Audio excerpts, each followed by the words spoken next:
Hello मेरे हिम्मती दोस्तों, मैं हूं मिस्टर मैक्स। अगर आप हमारे चैनल पर नए हैं तो सब्सक्राइब करना न भूलें। हम हर दिन आपके लिए हॉरर वीडियो लाते हैं। अगर आपको हॉरर स्टोरी पसंद है तो ये चैनल आपके लिए परफेक्ट है।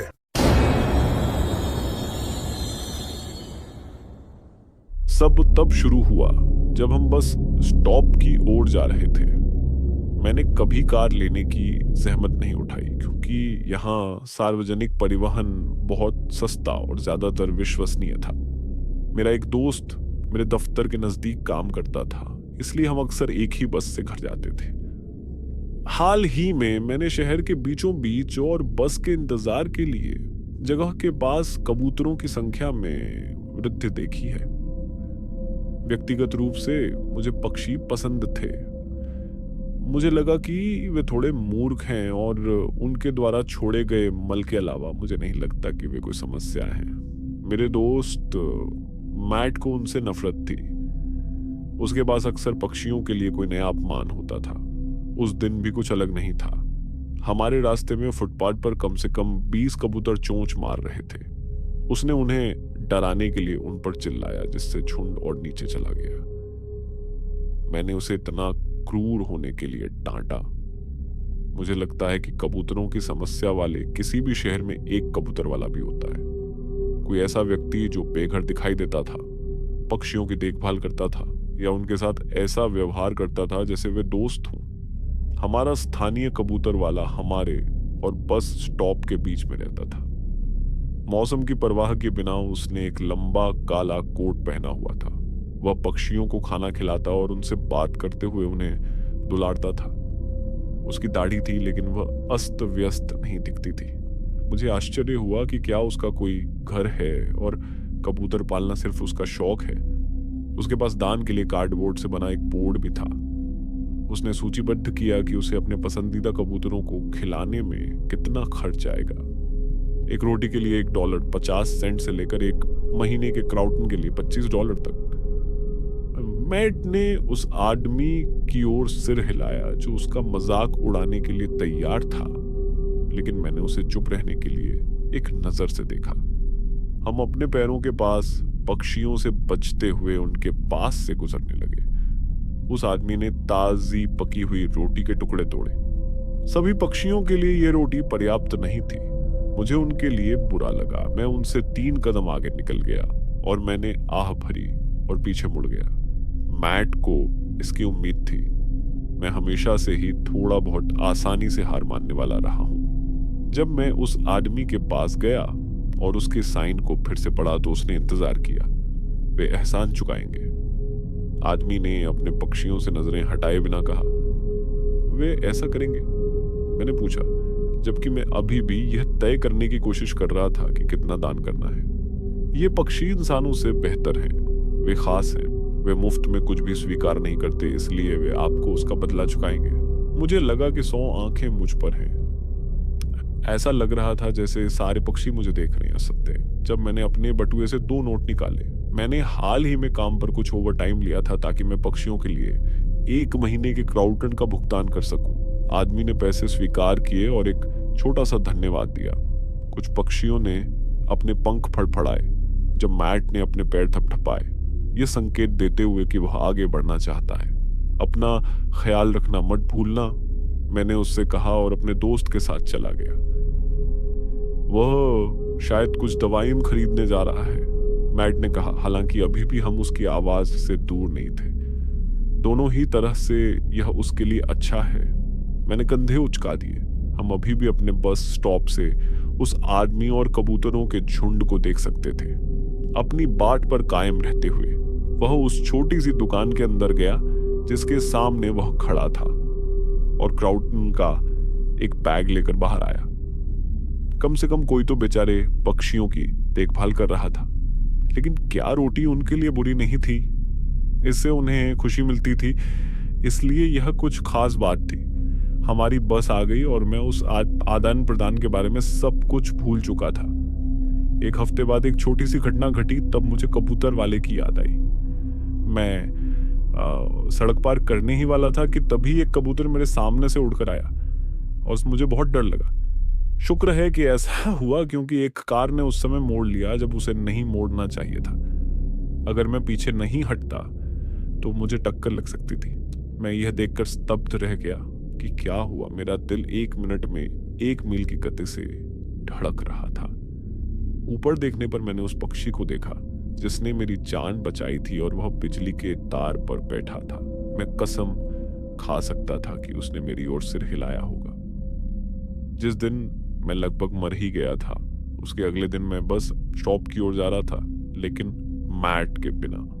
कबूतर वाला आदमी फिर से जमीन पर बैठा अपने पक्षियों की देखभाल कर रहा था। मैं उसके पास गया और नीचे बैठ गया ताकि हम बात कर सकें।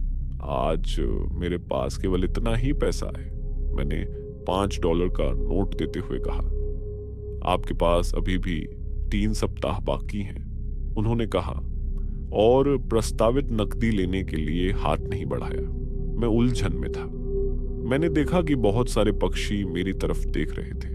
उनकी आंखें ऐसी लग रही थीं मानो वे समझ रहे हों कि क्या हो रहा है। एक दिन कबूतर ने मेरी मदद की। मैं उसका बदला चुकाना चाहता था। यहाँ आखिरकार उसने बिल ले लिया और मैं फिर से खड़ा हो गया। ये अच्छा होगा अगर मैं उस पक्षी को खाना खिला सकूं जिसने मेरी जान बचाई, चाहे वह ऐसा करना चाहता हो या नहीं। लेकिन कौन जानता था कि वह कौन सा पक्षी था, और मुझे यह भी उम्मीद थी कि यह आदमी सिर्फ पक्षियों का नहीं बल्कि खुद का भी ख्याल रख रहा होगा। मैंने देखा कि मेरी बस हमारे पास से गुजरी। मैं उसे समय पर पकड़ने की उम्मीद में सड़क पर भागा। मैंने कुछ पक्षियों को डरा दिया क्योंकि मैं सड़क पर भाग रहा था और मुझे उम्मीद थी कि बस किसी भी पल भाग जाएगी। जब मैं स्टॉप पर पहुंचा तो मुझे पता चला कि वह क्यों नहीं हिली। सड़क पर कबूतरों का एक झुंड बस और दूसरे ट्रैफिक को रोक रहा था। मेरे चढ़ने के बाद वे उड़ गए। ईमानदारी से कहूं तो मैंने कबूतरों से किसी तरह की मदद की उम्मीद नहीं की थी। पहले तो मुझे विश्वास ही नहीं हुआ कि वे इतने समझदार हैं कि किसी व्यक्ति के लिए कुछ कर सकें, और मुझे लगा कि उस व्यक्ति को कोई हानि रहित बीमारी है। एक पल के लिए मुझे यकीन नहीं हुआ कि मैं क्या मानूं। भले ही वे मेरी किसी तरह से मदद कर रहे थे क्योंकि मैंने उनकी सेवाएं खरीदी थी, लेकिन वे पक्षी थे। वे और क्या कर सकते थे। मैं अपने तथाकथित कबूतर अनुबंध के समाप्त होने तक के दिनों की गिनती कर रहा था। अंतिम रात को मैं काम पर किसी अंतिम परियोजना की कमी के कारण बहुत देर से घर आया। मेरी प्रेमिका भी एक बड़े प्रोजेक्ट को पूरा करने के लिए लगातार काम कर रही थी। वह एक कलाकार थी जिसने बड़ी बड़ी पेंटिंग बनाई थी जिन्हें एक स्थानीय गैलरी ने बेचा था। वह कुछ महीने नई कलाकृतियां बनाने में बिताती थी और पिछले बैच से मिलने वाले पैसे से अपना गुजारा करती थी। हम दोनों को अचानक पैसे की कमी महसूस होने लगी क्योंकि गैलरी ने 3 और बड़ी कलाकृतियां मंगवाई थीं, और इसका मतलब था कि उसे उन सामग्रियों के लिए भुगतान करना होगा जिनके लिए उसने बजट नहीं बनाया था। एक बार जब वे पूरी हो जाती तो यह इसके लायक होता। तुम देर से आए हो, उसने दरवाजे के पास खड़े होकर मेरा अभिवादन करते हुए कहा। मैंने सुना है कि मैट आज रात बाहर जा रहा है, क्या तुम उसके साथ गए थे?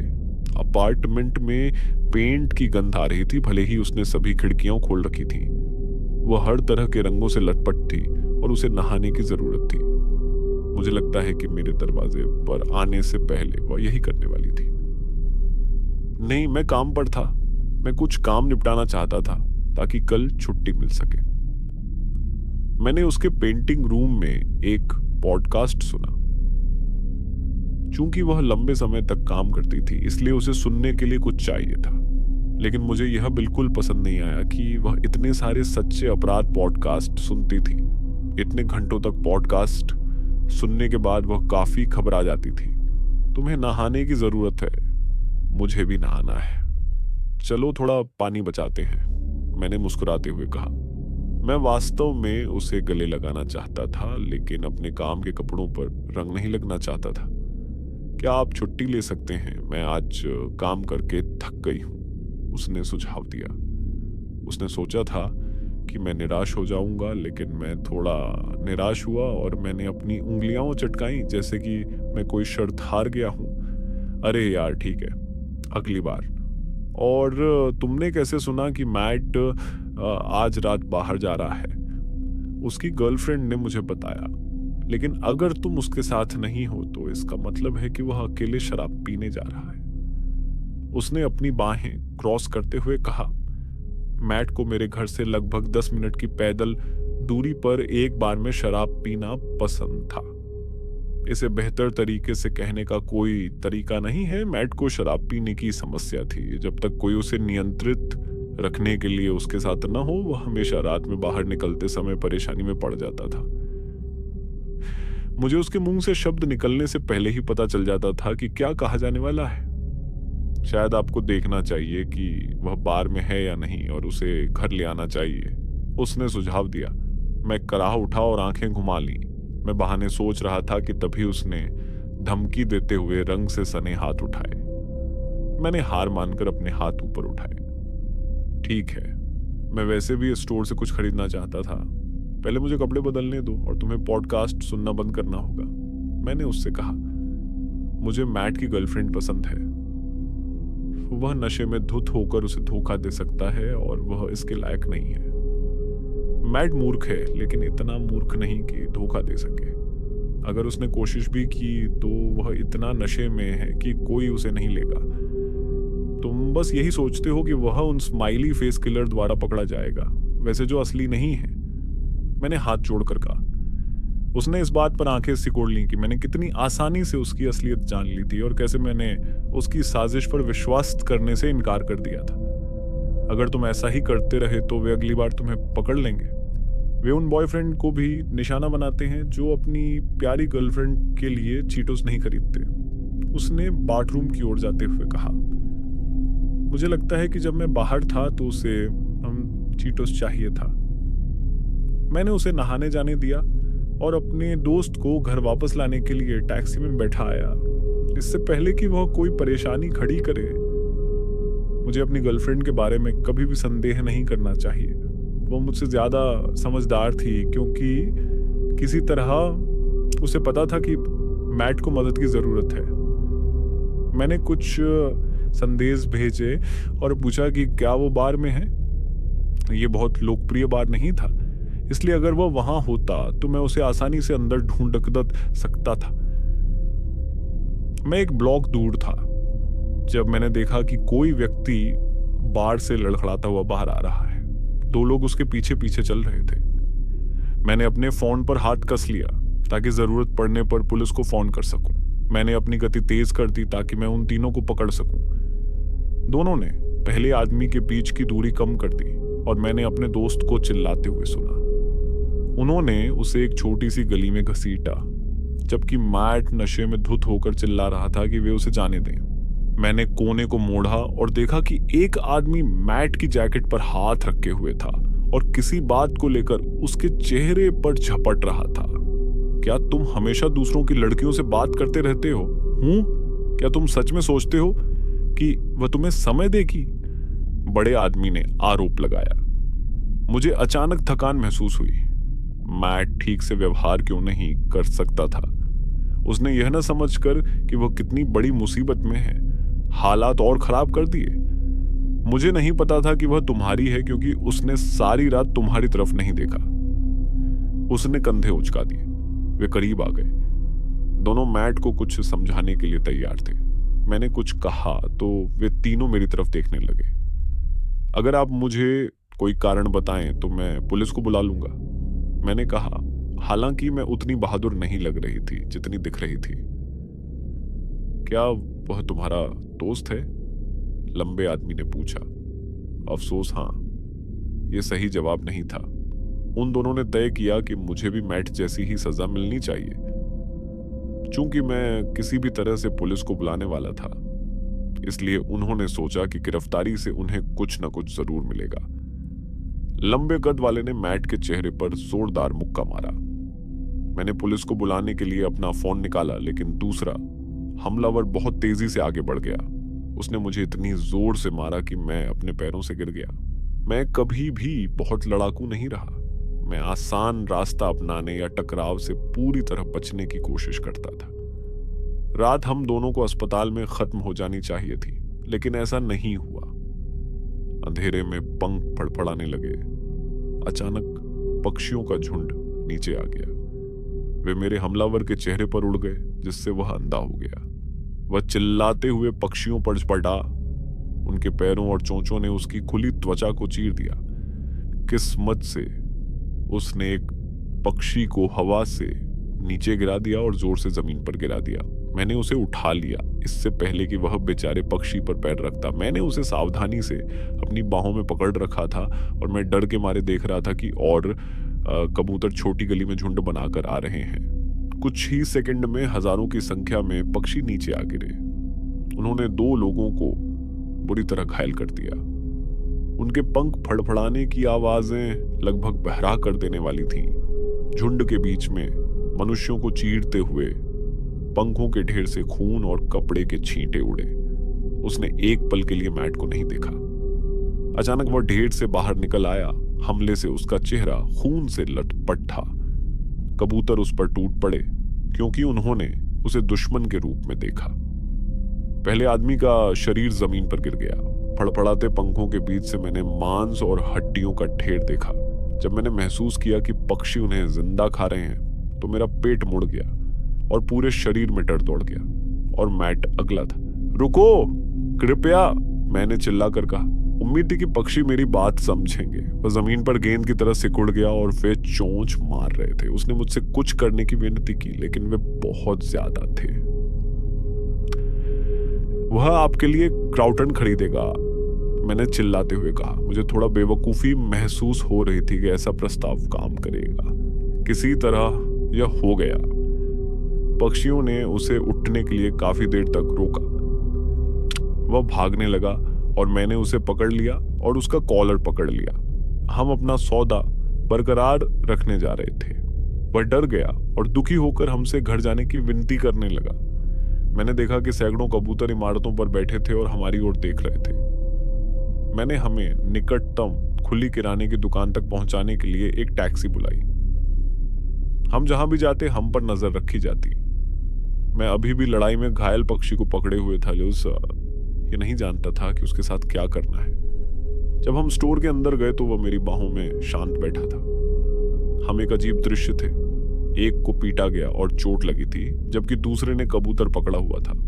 हमने क्राउटन के बैग इकट्ठा किए। उम्मीद है कि यह पर्याप्त होगा।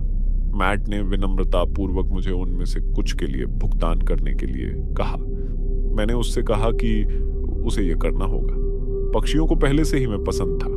मुझे यकीन नहीं था कि हम सभी कबूतरों को कैसे खाना खिलाएंगे, लेकिन जब हम दुकान से बाहर निकले तो इसका जवाब मिल गया। कबूतर वाला हमारा इंतजार कर रहा था और उसने घायल पक्षी के साथ बैग भी स्वीकार कर लिया। क्या अब हम घर जा सकते हैं? मैट ने चारों ओर देखते हुए कहा। वह यह देखकर बेचैन हो गया कि इतने सारे पक्षी हमें हर तरफ से देख रहे हैं। मैं कसम खाता हूं कि उनकी आंखें चमक रही थी, लेकिन हो सकता है कि यह स्ट्रीट लाइट की रोशनी उनकी पुतलियों पर पड़ रही हो। तुम्हारा दोस्त सुरक्षित है, लेकिन पक्षी तुम्हें पसंद नहीं करते। मैट, क्या ऐसा था? तुम्हें हर महीने उनके लिए खाना खरीदना होगा ताकि वे तुम्हें सजा न दें। आदमी ने लगभग ऊबते हुए कहा। मेरे दोस्त ने पूछा, मुझे किस बात की सजा दोगे? तुमने आज रात उनमें से एक को बार के बाहर लात मार दी। मैंने मैट की तरफ देखा, जो निराशा में भौहें चढ़ा रहा था। आज रात हम बच निकले, ये एक चमत्कार था। इन पक्षियों ने उसे दूसरा मौका दिया, जबकि उसने उनमें से एक को चोट पहुंचाई थी। यह तो बस एक पक्षी है, उसने विरोध किया। नहीं, ऐसा नहीं है। अगर आपने ध्यान नहीं दिया है तो यह शहर अब उनका है। वे इतने अच्छे हैं कि हमें इसमें रहने देते हैं। जब तक कि आप आज रात दूसरों की तरह खत्म नहीं होना चाहते, आप उन्हें खाना खिलाएंगे। उन शब्दों ने मुझे अंदर तक हिला दिया। ऊपर से पंख फड़फड़ाने की आवाज आई। कुछ कबूतर हमारे पास आकर बैठ गए। उनकी गहरी आंखें हमारी प्रतिक्रियाओं को देख रही थी। अंत में मैट ने होशियारी दिखाई और सिर हिलाकर इस सौदे पर सहमति जताई। उस आदमी ने उसे बताया कि उसे हर महीने कितना सामान खरीदना है और हमें जाने दिया। मैंने सुनिश्चित किया कि मैट घर पहुंच जाए और हमने कसम खाई कि उस रात जो कुछ हुआ उसके बारे में बात नहीं करेंगे। मुझे लगता है कि उसे चिंता थी कि पुलिस ये नहीं मानेगी कि कबूतरों ने उन लोगों को मार डाला जो उसे पीटने जा रहे थे। मैं देर से घर पहुंचा क्योंकि मेरी गर्लफ्रेंड जल्दी से मेरे पास आई। वह स्पष्ट रूप से चिंतित थी। जब मैंने उसे देखा तो मुझे एहसास हुआ कि मैं चीटोस भूल गया था। उसे इसकी परवाह नहीं थी। वह जानना चाहती थी कि मेरे चेहरे के किनारे पर चोट क्यों लगी है। मैंने 2 लोगों के बारे में झूठ गढ़ा था जो परेशानी खड़ी करने की कोशिश कर रहे थे, और हमने घर जाने से पहले कुछ ब्लॉकों में भाग दौड़ करके उन्हें भगाने की कोशिश की। उसने मेरी बात पर यकीन किया और मैं आखिरकार इस अजीब रात से थोड़ा आराम कर पाया। तब से 2 महीने बीत चुके थे। मुझे एहसास था कि काम पर जाते समय हर कबूतर मुझे घूर रहा था। कभी कभी वे मुझे दफ्तर की खिड़कियों से देखते थे। जब भी मैं उनमें से किसी को देखता तो मेरे पेट में हल्का सा डर बैठ जाता था। मुझे उम्मीद थी कि मैट 2 महीने तक नहीं टिक पाएगा। वह पिछले हफ्ते गायब हो गया था। मेरी गर्लफ्रेंड उसकी गर्लफ्रेंड को सांत्वना देने के लिए उसके साथ बहुत समय बिता रही है। यह मुझे मार डालता है कि मैं उन्हें यह नहीं बता सकता कि वह क्यों गायब हो गया। मैंने 2 लोगों के शव मिलने की कोई रिपोर्ट नहीं सुनी है। आखिरकार सड़क पर 2 लोगों को चोंच मारकर मार डालना एक बड़ी बात होगी। मैं दिन में उस जगह से गुजरा हूं जहां यह घटना हुई थी। जमीन पर कुछ दागों के अलावा वहां क्या हुआ था इसका कोई निशान नहीं था। मैं कबूतर आदमी से फिर मिला। उसके हाथ में नकदी थी। क्या मैं अपनी गर्लफ्रेंड के लिए पैसे दे सकता हूं? मैंने उससे पूछा। वो मुस्कुराए, लेकिन उन्होंने तुरंत पैसे स्वीकार नहीं किए। वे केवल उन लोगों पर हमला करते हैं जिन्होंने उनके साथ गलत किया है।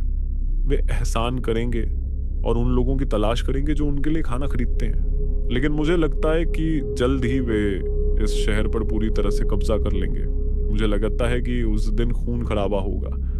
केवल वही लोग बचकर निकलेंगे जो आप जैसे लोग हैं। तो क्या आपका कोई परिवार शहर में रहता है? सौभाग्य से मैंने ऐसा नहीं किया। मैंने उसे पैसे दिए और चुपचाप आगे बढ़ गया।